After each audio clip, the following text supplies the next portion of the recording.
Good morning, C2. How are you all? In this video, I will tell you about the topics of Nawaz Sharif, the second trimester, second term of the government. The topic we have left last day, Justice Sajad Ali Shah issue, nuclear testing, and government falls.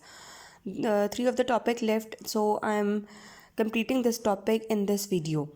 Justice Sajjad Ali Shah का जो issue था last day मैंने आपसे discuss किया था. So I'm going to start reading and I'll explain side by side. Justice, Sajad Ali Shah has become appointed Chief Justice of the Supreme Court by Benazir Bhutto. He became a critic of Nawaz Sharif, and matters come to head in 1997 when Sharif was defending himself in the Supreme Court against accusation of corruption. An unruly mob stormed into the Supreme Court, forcing Chief Justice Sajad Ali Shah to adjourn the case against Prime Minister Nawaz Sharif.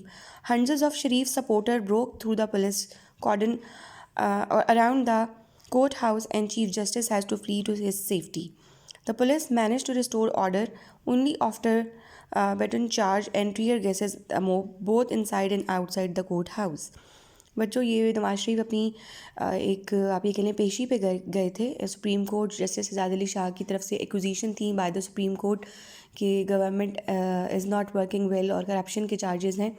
लेकिन जो नवाज शरीफ के followers थे उन्होंने जो है वो जो supreme court थी कोर्ट के अंदर भी और जो कोर्ट के बाहर भी बहुत ज़्यादा जो है वो एहतजाज किया था कि और चीफ जस्टिस को फोर्स किया था कि केस वापस लें और बहुत ज़्यादा तोड़ फोड़ की थी और एक बहुत ज़्यादा एग्रेशन का मुजाहरा किया था कि चीफ जस्टिस को भी अपनी जान बचाकर वहाँ से जो है वो निकलना पड़ा था. तो बाद में पुलिस ने जो है वो टीयर गैस थ्रो करके और वो बाकी चीज़ें जो उनको मैनेज करके यानी इट्स लाठी चार्ज हुआ और इस पूरे के पूरे जो एक वो ग्रुप था उसको डिस्पर्स किया.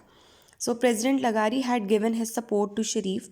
He is applied by the measures being taken by the government, but had no power to dismiss it since 8th Amendment had been revoked. He was particularly concerned when he was asked by the government to dismiss Sajad Ali Shah and appoint an acting Chief Justice of Pakistan. He therefore resigned on 22nd December 1997. Shortly afterward, Mohammad Rafiq Tarar, the PML candidate, was elected to replace him. On 23rd December, Ajmal Mia was appointed as permanent Chief Justice. Sajad Ali Shah had been dismissed. बच्चों इसमें फ़ारूक अहमद ख़ान लगारी इस वक्त president तो ज़रूर थे लेकिन उनके पास वो वाली ताकत नहीं थी क्योंकि 13 अमेंडमेंट की वजह से जो प्रेसिडेंट के इख्तियारात थे वो रिवोक हो चुके थे. लेकिन उन्होंने गवर्नमेंट से कहा कि जस्टिस सजाद अली शाह को डिसमिस कर दें और नया जो है वो चीफ जस्टिस जो है अपॉइंट कर दें. तो फिर ऐसे ही हुआ. फिर उसके बाद जो है वो ख़ुद फ़ारूक अहमद ख़ान लगारी ने भी रिज़ाइन कर दिया था बिकॉज ही फिल्ड डैट के no more power he had. तो उसके बाद रफ़ीक अहमद तारर जो पाकिस्तान मुस्लिम लीग नून या जो नवाज शरीफ की अपनी जो ऑर्गेनाइजेशन थी पॉलिटिकल पार्टी थी उसके ही कैंडिडेट भी थे और द फ्रेंड और फैमिली फ्रेंड भी थे. तो इस वजह से उनको जो है वो प्रेसिडेंट के तौर पे जो है वो अपॉइंट कर दिया गया था और 23 दिसंबर को अजमल मियाँ को परमानेंट चीफ जस्टिस बना दिया गया था और सजाद अली शाह रिप्लेस हो गए.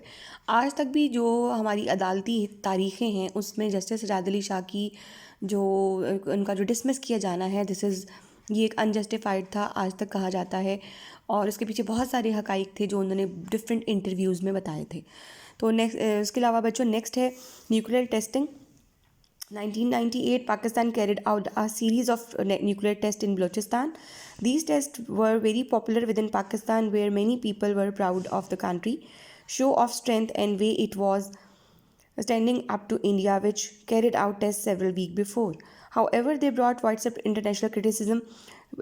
पाकिस्तान के लिए बहुत प्राउड मोमेंट था कि पाकिस्तान ने इंडिया के रिस्पांस में अपने न्यूक्लियर एनर्जी टेस्ट किए और दे वर ऑल सक्सेसफुल.